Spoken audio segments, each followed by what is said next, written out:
Hey, welcome to the TMZ podcast. I'm Branson Quirk. I'm Eric Wilson. Eric is back. Day 2 of Eric Wilson being back. Last day. Got a lot of fans out there, Eric. I know. A lot of fans. I love you all. Thank you guys so much for the support. Buy my new album. Drops September 16th. It's called Life of a Show Guy. Hope I don't get sued by Taylor Swift. Be careful with that, man. She seems to get into it. Yeah. Wait. Like, why do you have so many fans? I want to know. I don't have so many fans. I had one person comment, "I missed you yesterday." I know, but there are a lot of people that like you. So like, I comment, which is ironic because my social media is I hate Eric Wilson because I think people hate me. No, people don't hate you. I told So you. I just try to beat them to the punch. With you gone, the office was not as fun. Wow, thank you. That means a lot, guys. No problem. Happy to be back. So we got a few stories today. We are going to dive into the Nolan Wells investigation. Ben Crump made a groundbreaking announcement today of a second autopsy result, and he went through them detail by detail that the death was undetermined. Yeah, this is interesting because it's an independent autopsy, and Colin Kaepernick actually paid for the independent autopsy. So that's pretty interesting, I think. But yeah, go through the findings. Sure. So we actually had Ben Crump on TMZ Live today. He is the attorney representing the Nolan Wells family, and he's been very passionate about how this could have been foul play and that he's not ruling it out whatsoever. Crump said that the manner of death remains undetermined, pending further investigation. He said that examining Nolan's throat, lungs, and the original autopsy photos could help answer major questions about the case.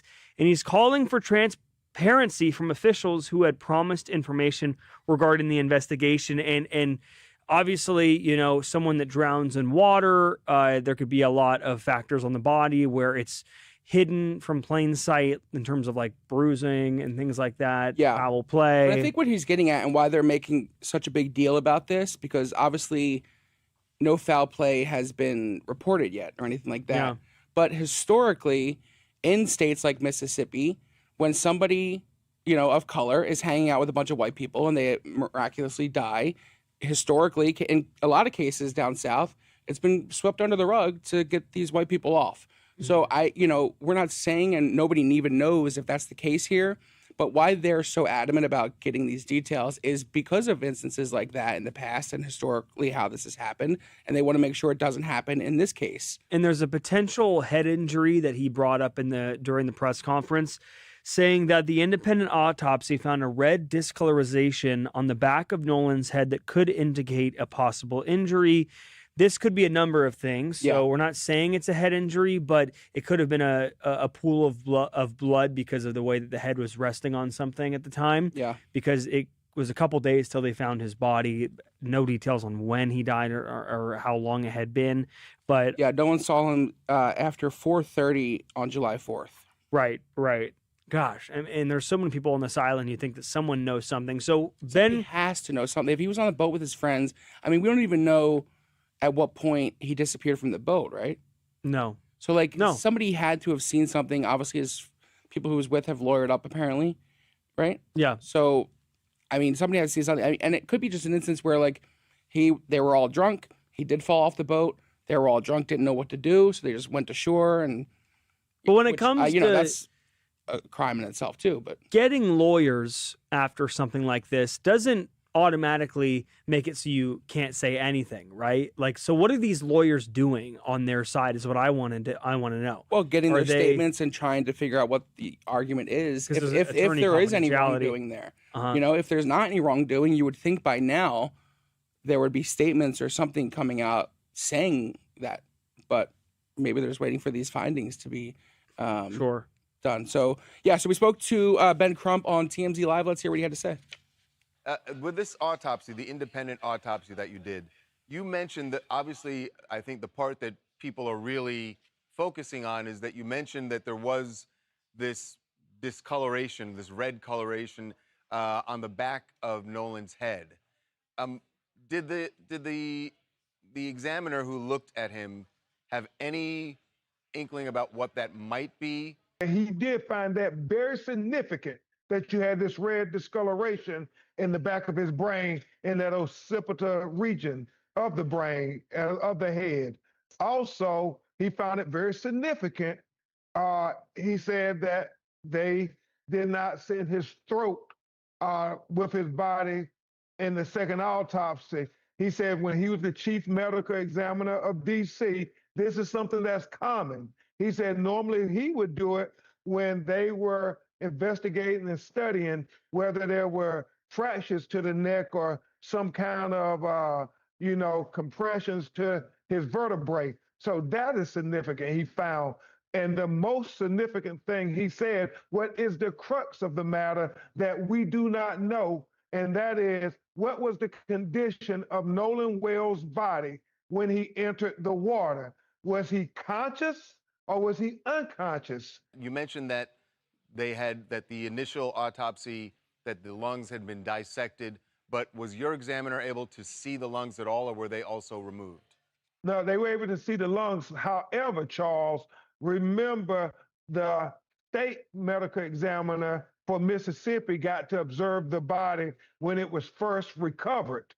And that Dr. Roger Mitchell, the independent pathologist that we hired, he would not have seen the body until 6 days later. He is going to have to rely on photographs that were taken by the Mississippi medical examiner.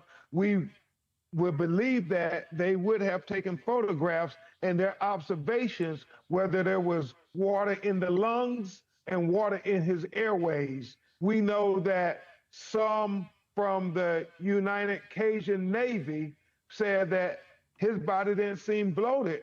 It's just So seems the independent autopsy was conducted by Dr. Roger Mitchell, a board-certified forensic pathologist, president of the National Medical Association, former president of Howard, and former chief medical examiner for Washington, D.C. So it was a legitimate, independent investigation, obviously, and there's still undetermined causes aside from this 12/8 bruising in the back of the head. So obviously more details will come out.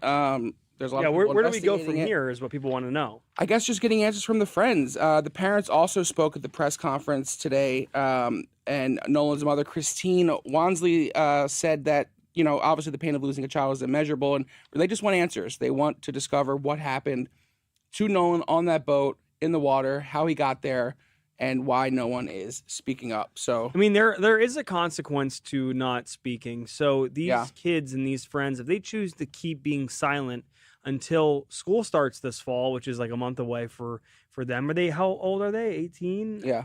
So if they Going go off to to college. college, like these guys That's another thing. are It's gonna. It's like, A lot of people my are life's gonna- just starting. I can't, just because my friend died in an accident, that could be why they're trying to cover it up. And, Right. It's, It feels again, like a not major the- cover up. Like Yeah. there was some type of accident. Obviously, That's the thing. Like, people are like, oh, people are just jumping to conclusions. They're making it a race thing. It's like, it is suspicious. Why is no one talking? Why aren't there more answers that when he was on a crowded lake, Horn Island in Mississippi, and nobody saw anything? So with that being said, Al Sharpton and Tyler Perry both have offered $50,000 each for any information leading to an arrest and conviction of anything, if that was the case in this incident. So, and who's to say that somebody hasn't already started like speaking Yeah. and that we don't know about it, because they're not going to jeopardize the investigation, but it could be some serious stuff if these Yeah. kids had anything to do with this. yeah, so definitely stay tuned. It's a mystery we hope we get an answer to quickly. Moving on to the biggest movie of the century, The Odyssey. Century, The century. not just the summer. No, Century. the summer. Are you saying Christopher Nolan is the summer breakout? I just think, I feel like I'm getting Talking ganged up on it. Jesus. decade. I mean, Decade. Christopher Nolan, hands down, is the greatest filmmaker of our generation, Yeah. right? Yes. He is the new Spielberg. Yes. So I'll give you that. I love almost everything he does. I didn't like Tenet. I didn't see it. But so he apparently has some rules on set while he was making this movie that's making people pretty uncomfortable for a movie that's seemed pretty difficult to film. Yeah. He banned what we all probably can agree on, Uggs. Why can we all agree on that? Do you like Uggs? They're very comfortable. I have not seen someone wear Uggs since maybe like 2000. I mean, they're definitely now, but they're. I think because back in 2012 you noticed them more. Now they're more common, so you don't notice people wearing Uggs. Men wear Ugg slippers for men. Beautiful. Well, okay, so Christopher Nolan said Ugg boots are banned on the sets of all of his films, not just The Odyssey, because he believes they are a quote signifier of modernity. Can I say it? That's you. It's all you. Modernity. Sure. Modernity, like modern, yeah, and that can pull actors out of the world of the movie. He explained that certain modern items can break immersion, even on a busy film set filled with cameras, crew members, and equipment. Nolan said he wants both of himself and the actors to stay fully in the moment while filming. Yeah. So basically, he's saying like he wants the actor to think that they're in pain wearing these wooden sandals that they wore back in those days, and doesn't want them to even have the taste of luxury of modern time. Mm-hmm. I also should say too, Christopher Nolan. Like I've seen so many clips of him saying how he doesn't have a phone too, and Yeah, that makes sense. He has a with what cell you were phone, saying. flip phone. no cell phones on set and no smoking on set as well. Mm-hmm. There was a rumor back in the day that he didn't allow chairs on set, but that really stemmed from the fact that he doesn't have a chair on set, Mm-hmm. and that chairs are limited. But Anne Hathaway, I think, started that rumor that he doesn't like chairs on set, so people can't sit down.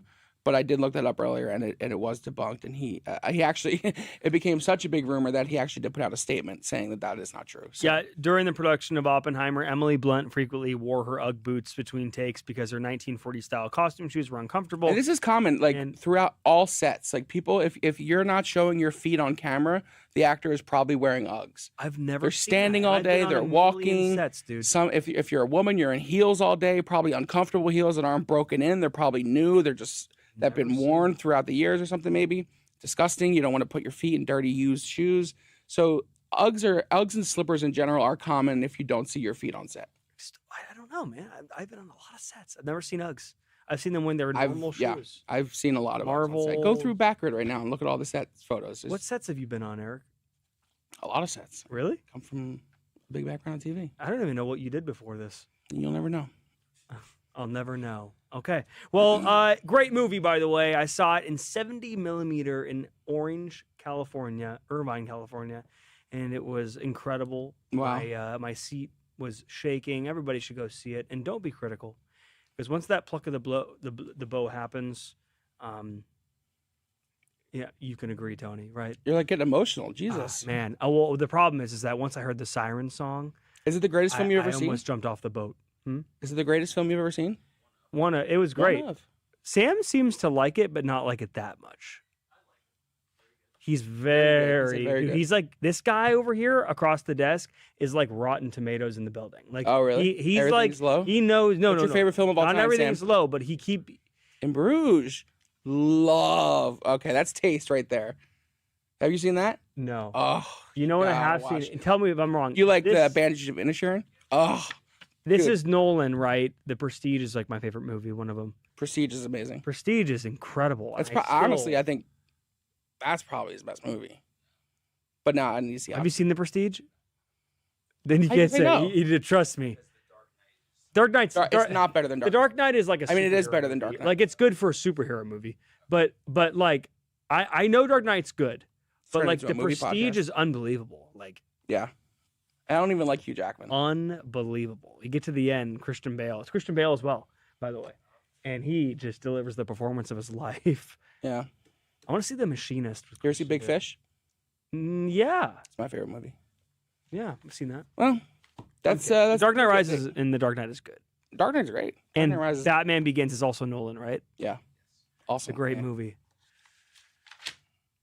Ra's Moving al Ghul. on. Ra's al Ghul. Moving on to our final story. Tom Brady Thomas. might be in the WWE soon. So there's been speculation that Tom Brady, after all these Logan Paul run-ins, he slapped Logan Paul at Fanatics Fest at the World Cup. They were flipping each other off in the crowd. There is speculation that Tom Brady might be having a match, maybe even as soon as SummerSlam next week in Minneapolis. So Tom Brady, you know, everybody knows him. Do you see him entering the ring? I don't. I do. I don't see him having any sort of official match.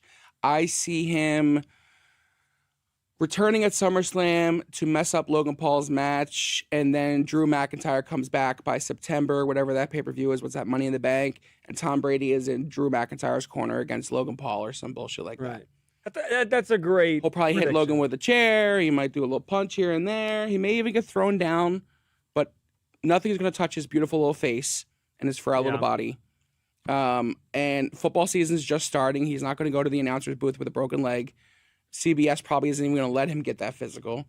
Fox, whatever it is. Oh, Fox. That's us. I love Fox.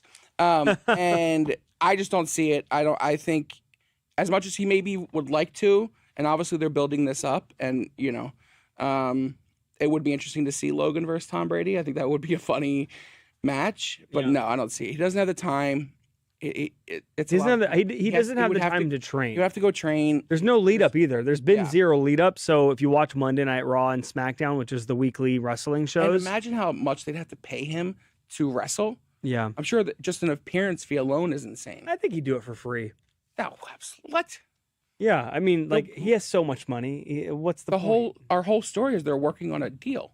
Is that the story that they're working on a deal? No, wait. Pitched it on the show two times in the last 2 days. They are in talks, but there's no like talks of like monetary deal. Like they're trying so what's the talks? They're not trying to like talks like how we'll tag you in the post. No, like how would this work? What would it look like? Yeah, coming in. How much are we going to pay you? I don't think they're going to pay him. Absolutely, they're going to. Maybe like $1,000. Absolutely not. He also doesn't have the size to be a wrestler, Tom Brady. Yeah. He just doesn't. Like maybe if anything, Tom Brady could like wrestle the Miz. Or you know what it might be too? He takes his kids to SummerSlam, they're front row, Tom Brady on camera, Logan Paul walks up to him, slaps him back in front of his kids, and then Tom Brady has to be like, oh, I have to stand up for myself in front of my kids, jumps over the barrier, punches Logan. That's so lame. We've seen that how many times? That's the formula. That's what you're asking for. I want something People like want to make a big stink about it. This is what's going to be really good. And like someone said, it was Kenny Omega from AEW, which is another wrestling promotion if you don't know. He said that the way WWE is going right now, we're going to see 2 years from now, WrestleMania, it's going to be Logan Paul versus Mr. Beast. Yeah. I know. Like, it's just because they think they have this formula of like, oh, bringing celebrities, that's what's going to bring in the eyes, bringing this, bringing that. It's like, that's not what wrestling fans are looking for. If they were, they'd be going to that product that person is at. They had Jalen Brunson on the end of and that was, Saturday Night's the main event was Jalen Brunson walking just to the ring, standing there with the what are we Knicks doing? Belt, anyway, putting it up in the air for like an hour straight, just Roman and him like saying greatness, it's a mess. Greatness. It was unbelievable. Yeah. Like what? So we'll see what happens, but I think what I just said, one of those options is going to probably be what happens. Yeah. So any comments today? Yeah, we do have some comments. Thank you guys once again for joining us. Krista says someone knows something in regards to the Nolan Wells case. Has to. Next comment. Sorry, guys. Scrolling down here. Sean Robertson says season 3 of WWE Unreal is now on Netflix. Yeah. I watched the first episode yesterday at 2 a.m. before I came into work. I didn't see season 2 or season 1. This dude hosts our wrestling podcast hasn't even watched it. Well, I don't like seeing behind the scenes. I don't like seeing them rehearse everything. I like the cake. Some of it is like, yeah, I wish they didn't show that. Season 3, they literally show Seth Rollins practicing a Braun Breaker term. Not practicing. He's telling him, make sure you hit me hard so it looks real. I know that.